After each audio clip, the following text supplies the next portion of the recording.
Bro, I've got a video on my phone.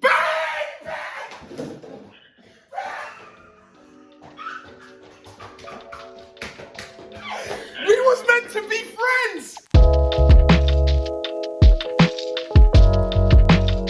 Yeah, man, it's your boy, I'm Philly, and today you are watching At Home With. Special episode today, we've got man like Ben. Ben, you good? I'm good, bro. You? Yeah, man, I'm good. Ben, I want to go straight into it. What I've noticed from speaking with a lot of footballers is that 9 times out of 10, you lot start in a totally different position than you actually play in now. So, the question is, you told me you started playing at 12. What position did you start playing? I was actually a centre mid.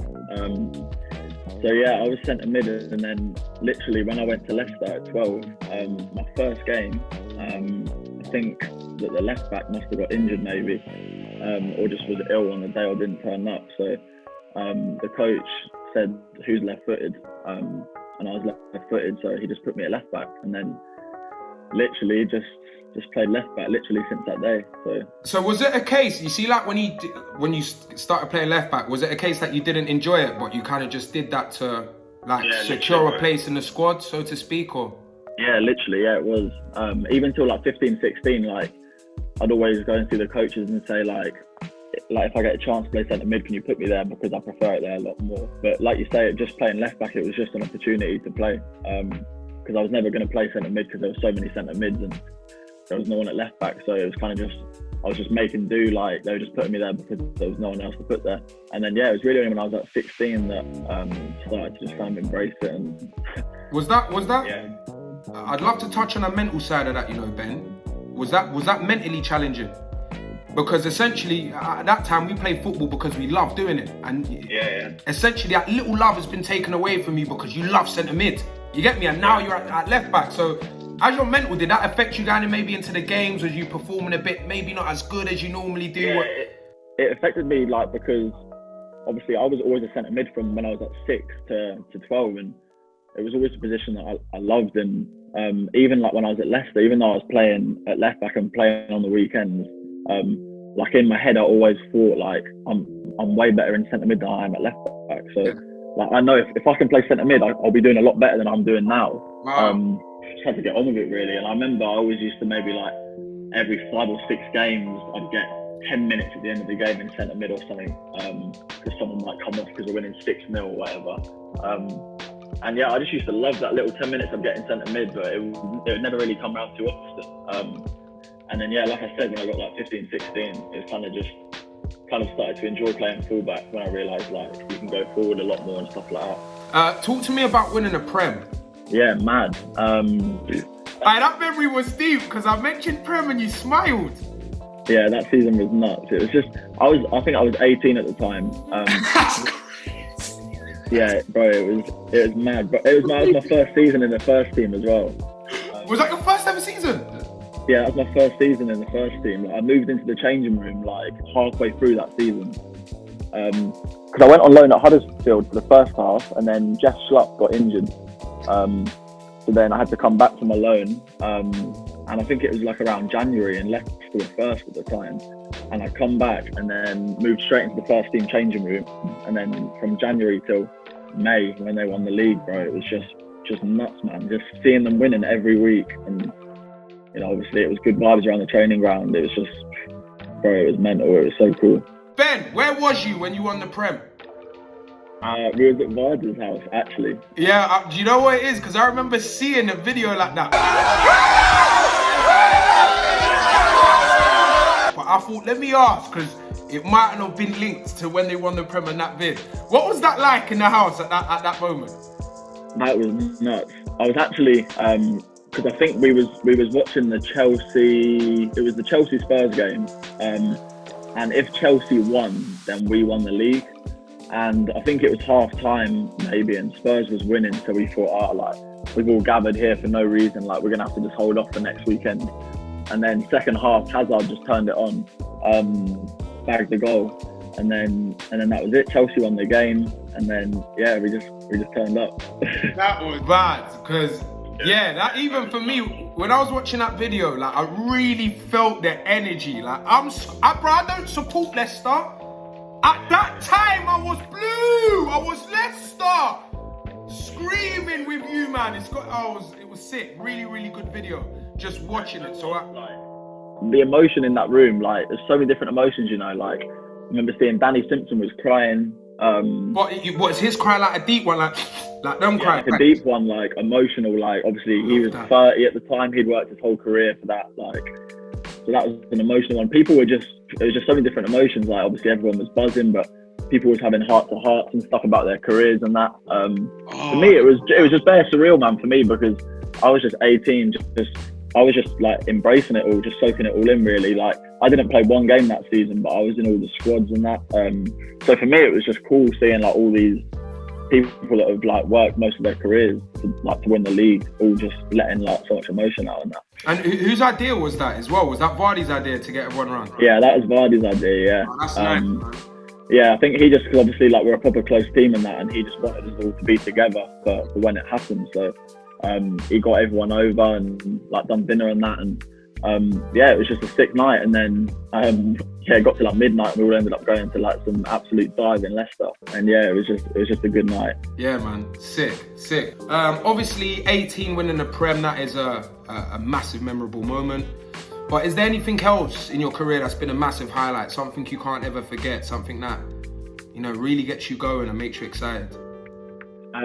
Yeah, for me, like winning the Prem was like, at the time it was massive because it was cool to be involved in something like that, although I didn't have a lot to do with it. Yeah. So then like when I made my England debut, which was for me personally like a much bigger thing because it was something that I'd achieved myself, as opposed to Leicester winning the league. I didn't really have a lot to do with that. So yeah, my England debut was, for me, was a more like proud moment, personally. And making it at the King Power Stadium, obviously at Leicester's ground, just made it so surreal. It was just crazy. Coming on from my England debut at the stadium that I play my games for Leicester at. How did that come about? Because I remember speaking to Joe Gomez. And he said he found out through Twitter that he was in the England squad. But I've always thought you got a call from the manager. Yeah.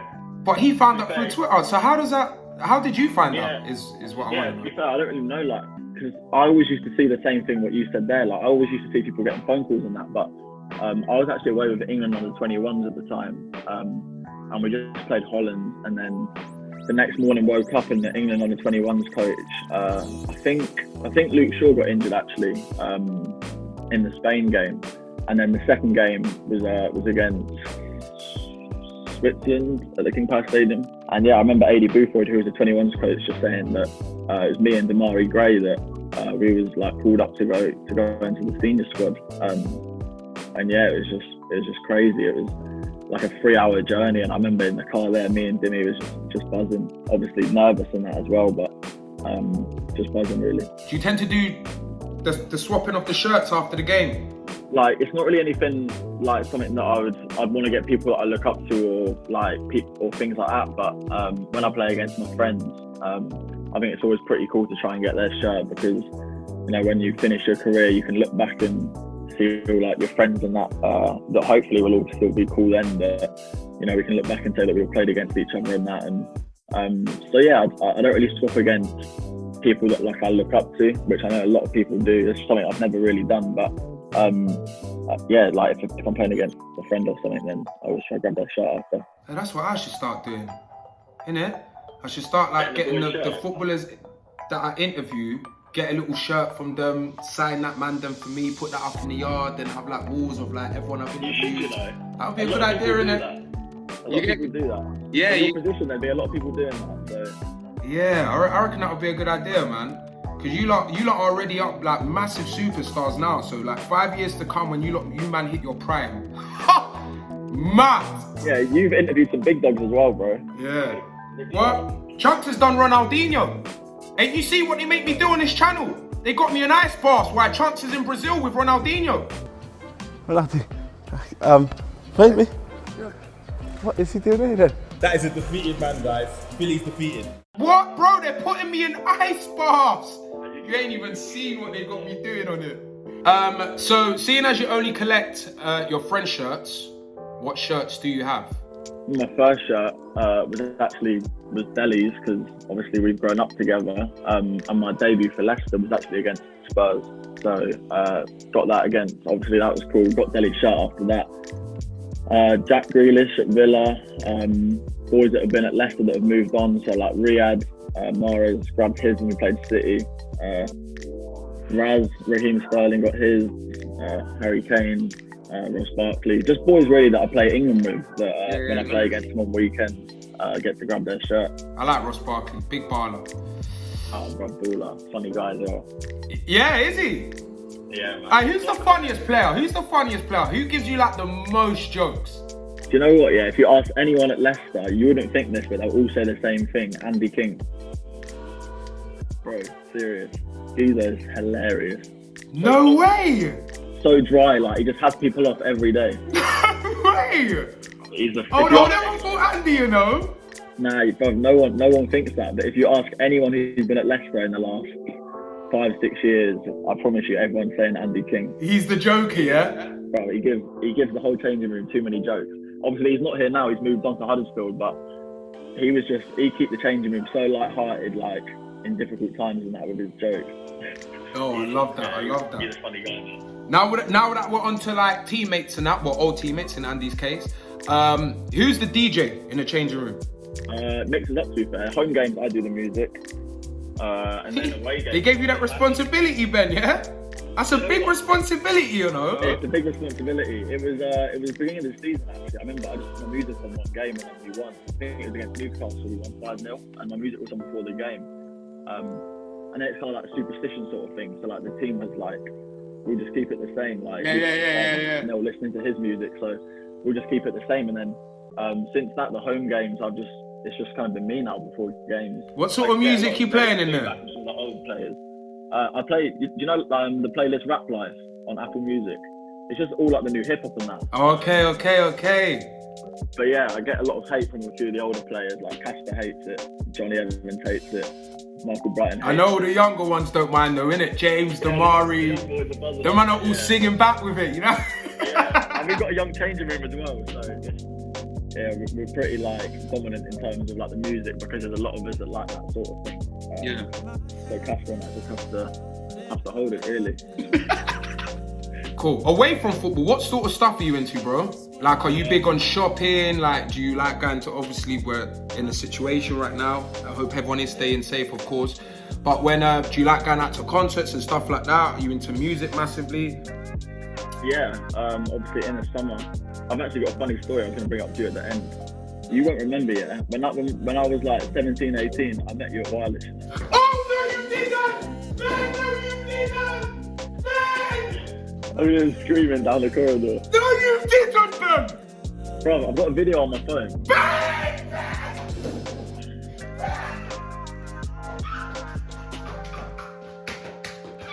We was meant to be friends!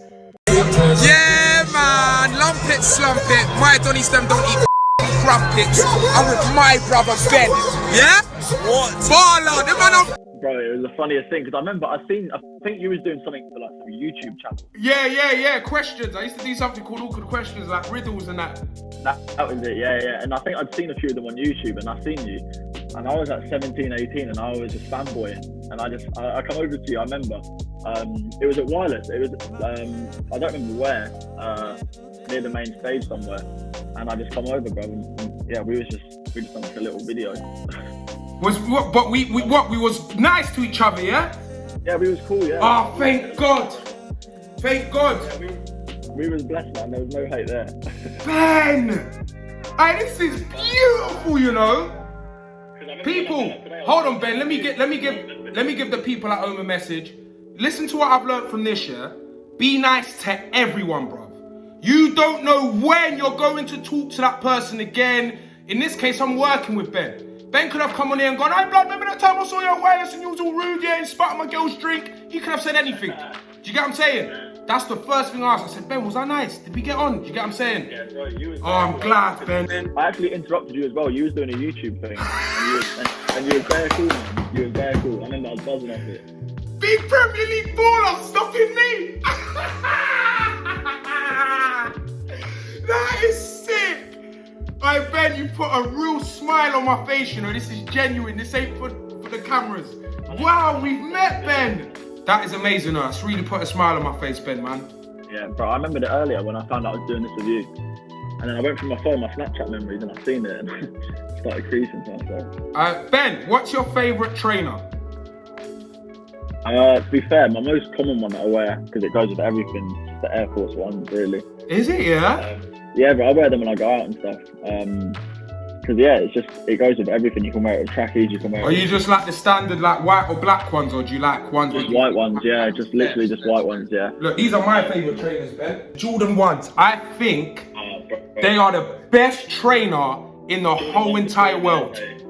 Jordan 1s are booming, bro. Yeah, man, they just look good with anything. Like, they're so good. They're collector's item as well, bro. Have you got a lot of pairs of Jordans? Yeah, I do. I've got quite a few. I've only ever bought like 3 collectible ones, like the ones that, the OG ones.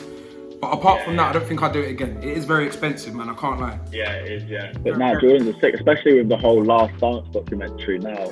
How good is that documentary? So inspiring, man. Yeah, so inspiring. But see, people are seeing all like the Jordans that he used to wear, and everyone's just getting so like into it now, aren't they? Yeah. But yeah, Air Force Ones and Vans, really. I think Vans are like, when I was like 19, 20, it always used to like the designer trainers and that, but I think Vans just, they go with everything and they're pretty simple, so. And just as comfy as them other designer shoes. As nice as the designer shoes are, 9 times out of 10 are not very comfortable. Ben, talk to me, now that we're on trainers, boots.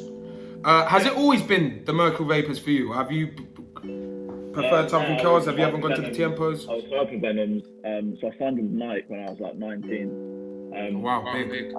And then I wore Hyper Venoms until I was like 20, and then I think we spoke about it earlier. Obviously, the materials are for the quicker players, and I was playing fullback, and I wanted to have that little burst of pace, and obviously they're the lightest boots, so yeah, I started wearing them, and they're actually more comfortable as well because they're kind of like a sock. So, and yeah, I've wore them since that. When you was younger, was you that guy that when you put on vapors, you thought you was Ronaldo? Do you know what, bro? Like when I used to be younger, until like 12, my dad, it was just black boots. I swear, it was them ones. He used to say, when you can afford to buy your own boots, get whatever boots you want. But yeah, so when I was playing playing for the younger age groups at Leicester, it was black boots, and then. When we were scholars at Leicester, so from 16 to 18, it was a club rule that you had to wear black boots. I literally only started wearing coloured boots when I was like 18, 19. That was a club rule, yeah? Club rule, yeah. It's a club rule in most clubs, you know. Scholars have to wear black boots. I didn't know that. Yeah. To be fair, I don't know about it now, but this was 4 or 5 years ago. And I remember all like Man U and that. I remember Man U had to all wear the Tiempos. So like every single player had the Tiempos on, the black ones. And yeah, that was just one of them things when you're a scholar, like you just remember seeing everyone wearing black boots. Ben, what's your favourite boot? The old Mercurials that what colour? Like Ronaldo used to wear. But that's sort of like around them times. And then I always remember Ronaldinho's. R10s. R10s. Yeah. And then obviously I always used to see him rocking them. Do you know what boots I love, bro? Let's see if you remember these. Remember the CTRs? CTRs, yeah. I think, no, I'm not even joking when I say this. That's the best boot that Nike has ever made. Yeah. Because now Nike have just done like this remastered pack where they brought out like loads of the old boots now. The old boots out, but they bring them out again, but like in this new way. They need to do that with the CTRs. Yeah. Oh my God, I've got a... You know what? I've not heard about CTRs for time. They were a joke, innit? They were the centre mids boots. Amazing boot. I remember I used to kick the ball in them and the cushion was, what a boot. What a boot. How about your favourite colourway to play in? I think white's just like crisp, innit, when it's new, like nothing better than white boots. But at the moment, our boots, the materials at the moment are pink.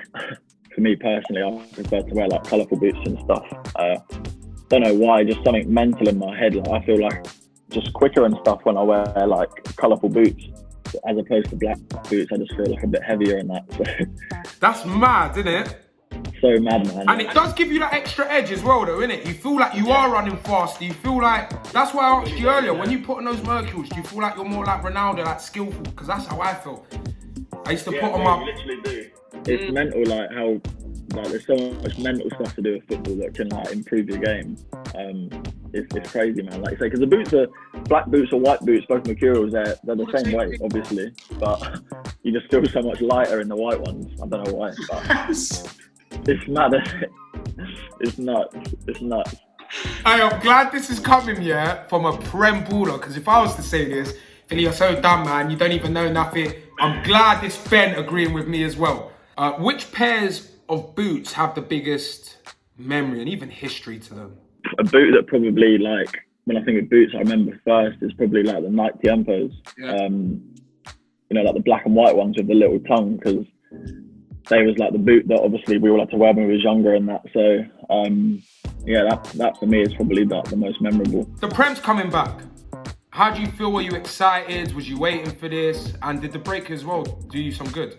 Buzzing, to be fair. Obviously, the break was like 2-3 months. So it's kind of just like re-energized everyone. Obviously, I'm only talking from Leicester because I'm not really spoke to no one else. But at Leicester, everyone's come back so fit and like re-energized, and it's probably the longest break anyone's had in their careers. Like obviously in the summer you really only get 5 or 6 weeks, and if you're at internationals you only get like 1 or 2 weeks. So to have this long break has kind of just made everyone like miss football, not just the players but the fans and that just miss football so much. So yeah, just buzzing for the games to come back. Like I think our first game is next Saturday against Watford, and yeah, we're just proper looking forward to that. Yeah, so am I. Hopefully you get Yeah. a thick edge of Who do you support? I'm a Leicester fan. No, do you know what it is? I'm a Crystal Palace fan, but it makes sense, bro. All my life I've lived close to that stadium, and I'm that guy. I've never understood how, like, I've got a friend that lived down the road that supported United. Who do you know from United, bro? No one. That's good from you. Do you get what I'm saying? I support my local club. That's what I do. Yeah. That's good from you. But yeah, once Sahar goes, it's a long day for us. Yeah, Long day. Is he going though, man? That's the question. He's been going for years. Yeah, I know. But do you know what? Now that we're touching on it, just very quickly, it's mad, but I've always said it. As a Palace fan, I want him to go. I really want to see if he's the player that I believe he is. I want to see him at a big club, whether it's a Leicester, whether it's a Arsenal. I just want to see him at a big club, just playing good. He deserves the opportunity, like you say. Yeah. He's a top player. For me personally, he's one of the hardest. Oh my God, see? I have to ask this question. Zahar is up there because you just said one of the toughest. Who is the toughest player you've played against? Probably Riyadh, you know, Mahrez. He's super clever, you know. He's so tricky. Yeah. Seen what he does to some defenders. Obviously, I was with him at Leicester for like 4 years. Used to play against him in training every day, and some of the stuff he can do, like, is stuff I've never seen before. Like, I'm not surprised he got his move to City because he is something else. But then, you know what? I'm not even saying this. I'd probably put Wilf in that category as well, because he's just so direct, so quick, so strong. Just such a powerhouse. And wingers nowadays like to come inside and that, whereas Wilf Sahar just stands on the touchline and, you know, wants to get the ball and go 1v1 with you. So he's definitely up there as one of the hardest I've played against. He's deceivingly fast. He's not like, you won't see him ever burn anyone, but like he can get away from someone. And because he uses his body so well, it's just so difficult. He's kind of one of them players you don't really like because he doesn't really look like he's quick or strong. But because he's so clever with the way like he manipulates the ball and like uses his body, and that it's just so hard. Because even when you mentioned him, straight away I started thinking in my head of some of the goals he scored, and in my head they're just looking mad. Yeah, different. His chops, his chop is like something I've never seen before. Anyway, people, with that being said, I have been your host for the most. I go by the name of Young Philly, and this, I must say, has definitely been one of my favourite interviews. The man is humble, he's hungry, and he wants to succeed. Ladies and gentlemen, he has been Ben Chilwell. Thank you so much. Nice one, guys. Yeah, man, lump it, slump it. My Donny Stem don't eat the crumpets. I'm with my brother Ben. Yeah? What? Baller, the man of